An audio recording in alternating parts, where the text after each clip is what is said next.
Assalamualaikum warahmatullahi wabarakatuh. Alhamdulillah kita berjumpa kembali. Kali ini saya akan membahas tentang bagaimana kita mencari cahaya kehidupan. Karena kalau kita lihat terkadang antara orang hidup dengan orang mati itu hampir sama. Kenapa saya mengatakan seperti itu? Karena kadang ada orang yang masih hidup tapi dia tidak memiliki gairah untuk hidup.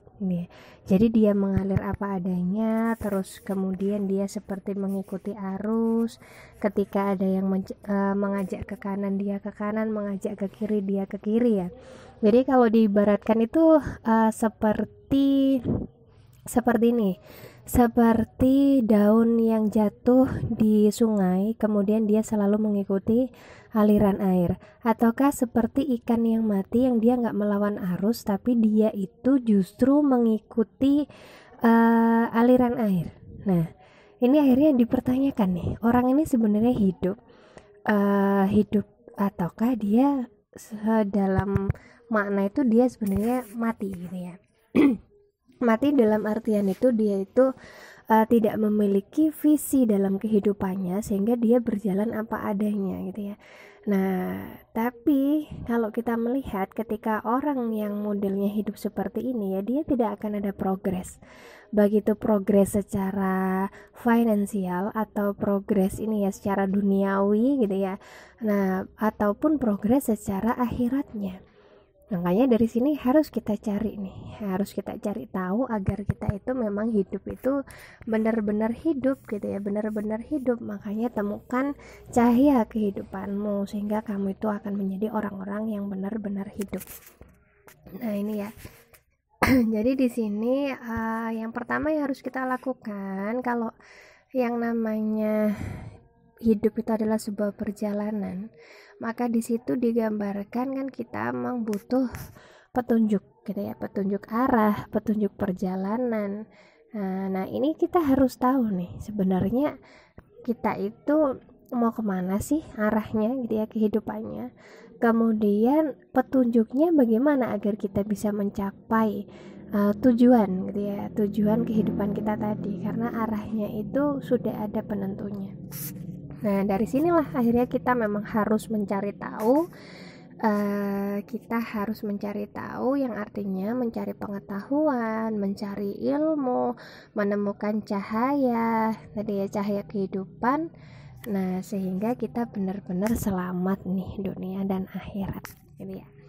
Nah dari sini akhirnya ternyata perjalanan hidup manusia itu kan sebenarnya panjang. Kenapa?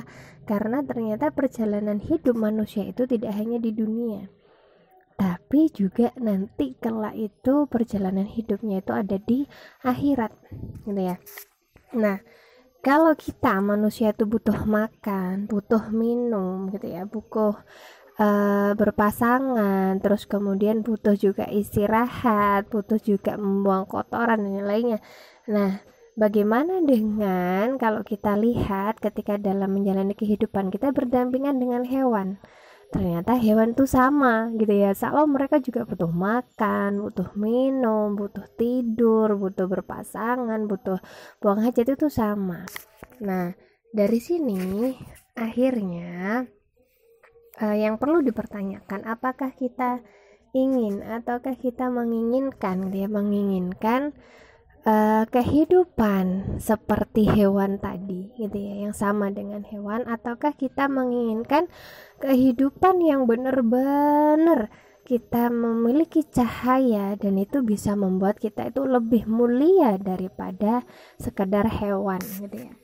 Jadi kalau mau dibandingkan nih, kalau manusia itu dikasih pisang, dia itu masih kreatif mau mengelola jadi pisang nugget ataukah jadi banana cake kayak gitu ya. Tapi kalau yang namanya hewan, dia dikasih makan itu langsung dia itu langsung makan. Nah ini bedanya. Jadi manusia itu ternyata sama Allah diberikan anugerah akal. Nah akal inilah yang nanti kalau kita pakai akal ini, itu kita akan mendapatkan sebuah petunjuk di mana kita nanti endingnya akan mendapatkan cahaya kehidupan, dan itulah yang bisa membedakan kita dengan hewan. naiklah derajat kita, kayak gitu ya. Nah ini ya, jadi sebelum kita lanjut nih, kita coba lihat ya, kalau hewan tadi kan ya wes lah, dia hidup apa adanya, mengalir aja, waktunya lahir ya lahir, waktunya makan ya makan gitu ya, terus waktunya meninggal ya meninggal, mati gitu ya. Apakah manusia itu seperti itu? Ternyata enggak, sama Allah gitu ya. Manusia itu diberikan gitu ya, selain karunia akal, ternyata Allah itu telah memberikan misi dalam kehidupan manusia. Visi ya, bukan misi, visi, tujuan. Di mana di Az-Zariyat 56 di situ ada tujuan penciptaan. Tujuan penciptaan yaitu tidak diciptakannya jin dan manusia melainkan untuk beribadah kepada Allah. Nah, ini adalah tujuan manusia. Jadi tujuan diciptakannya manusia dan juga jin tadi sama Allah tuh diminta agar mereka itu fokus sama tujuan ini, yaitu beribadah kepada Allah. Ya, Allah Subhanahu wa Ta'ala. Nah, tapi masalahnya nih, kalau kita itu mau beribadah, emang ibadah itu cuma sholat, cuma zakat, cuma naik haji, ataukah memang ibadah itu ada yang lain gitu ya? Nggak cuma di rukun Islam. Ternyata memang dari sini yang dimaksud ibadah di sini adalah ibadah secara totalitas ya. Totalitas itu jadi nggak cuma rukun Islam, tapi segala hal yang merupakan konsekuensi dari rukun iman. Gitu ya. Jadi maksudnya keimanan kita. Misalnya kita beriman kepada Allah, berarti kita harus mengambil semua apa yang diperintahkan oleh Allah dan menjauhi semua apa yang dilarang oleh Allah. Nah, itu adalah gambaran ibadah. Nah, dari sini akhirnya agar kita tidak terjebak dalam aktivitas yang sesuai atau sama dengan hewan, maka memang kita itu harus menuntut ilmu, gitu ya. Nah, dari sini akhirnya di sini kita coba nih lihat-lihat ya sejarah bagaimana sih ketika kita itu memang punya ilmu ya. Ternyata Islam itu telah membuktikan selama 13 abad ketika Islam itu benar-benar fokus ya dalam menuntut ilmu, dia mengembangkan ilmu, kemudian tidak meninggalkan Allah dalam setiap langkah-langkahnya, ternyata mereka bisa menjadi pemimpin peradaban. Nah, buktinya apa? Buktinya ada ilmuwan-ilmuwan muslim nih, contohnya seperti Al-Biruni yang dia ahli dalam bidang fisika dan kedokteran. Nah, ini keren kan? Apalagi kalau teman-teman atau putra-putri generasi kita, mereka itu bisa mendapatkan ilmu yang luar biasa dan itu menjadi cahaya dalam kehidupannya. Nah, itu akan meningkatkan atau menaikkan derajat mereka. Nah, itu gambarannya. Terus kemudian di sini ya, ternyata apa sih gambaran mulianya orang yang berilmu, kayak gitu ya. Kalau masalah ilmuwan tadi saya banyak sekali ya, bahkan ada bukunya yang khusus membahas tentang ilmuwan muslim ya, kayak Bapak Kedokteran Muda kan banyak. Nah, ada kedokteran muda, ada yang menemukan pesawat terbang dan lainnya. Nah, maka kita harus tahu nih sebenarnya kok bisa ya mereka itu seperti itu, karena ternyata mereka itu memang mendapatkan kemuliaan dari orang-orang yang berilmu.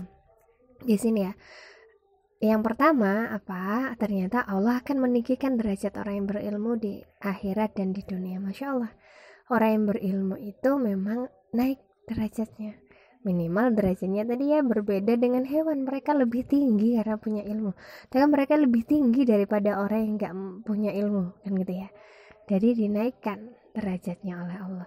Kemudian ternyata ilmu itu adalah warisatul anbiya ya. Jadi warisan adalah warisan para nabi. Jadi nabi itu mewariskan ilmu ya, ilmu kepada kita, dan orang yang berilmu akan mendapatkan seluruh kebaikan nih ya, Masya Allah. Nah, jadi di sini kalau kita lihat menuntut ilmu atau yang punya ilmu dan kemudian disebarkan adalah investasi yang tidak merugi. Kok bisa investasi itu nggak merugi ya? Karena apa? Karena Allah telah menjamin gitu ya. tiga gitu ya, tiga amalan yang itu ternyata nanti ketika di akhirat kita sudah meninggal, nah amalan ketiga-tiganya tidak terputus. Makanya ini dikatakan investasi ya. Kenapa? Karena kita sudah meninggal, nanti itu mengalir pahalanya. Jadi yang pertama yang gak terputus adalah doa anak yang solih. Ya kalau kita punya anak yang solih tuh, anak yang solih kan juga butuh kita punya ilmunya dan mendidik mereka sesuai dengan agama, gitu ya, sesuai dengan aturan Allah. Nah, kita dapat anak yang solih, kita didoakan untuk diampuni dosa-dosanya. Kemudian dia berdoa agar bisa dipertemukan kita dengan dia di surga. Nah itu akan membawa nantinya kita itu sebagai orang tua untuk masuk ke dalam surga bersamanya dan dihapuskan dosa-dosa kita. Masya Allah ya. Terus yang kemudian yang kedua adalah ilmu yang bermanfaat. Nah ilmu yang bermanfaat ini di sini ketika ilmu kita sampaikan kepada orang lain, ilmu itu dipakai apalagi disebarkan, mengalirlah terus gitu ya pahala walaupun kita sudah meninggal dunia. Dan yang terakhir adalah amal jariyah, dan ini amal jariyah ini juga bisa jadi ilmu itu sebagai amal kita untuk apa? Untuk merubah seseorang kan gitu ya.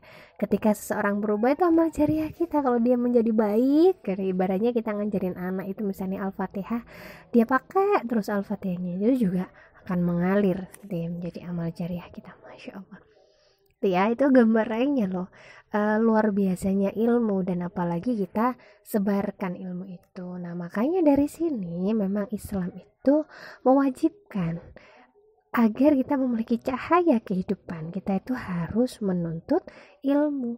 Utlubul ilma faridatun ala kulli muslimin, kan gitu ya. Jadi menuntut ilmu adalah sebuah kewajiban bagi kaum muslim, dan Islam sangat memuliakan kedudukan ilmu, kayak gitu ya.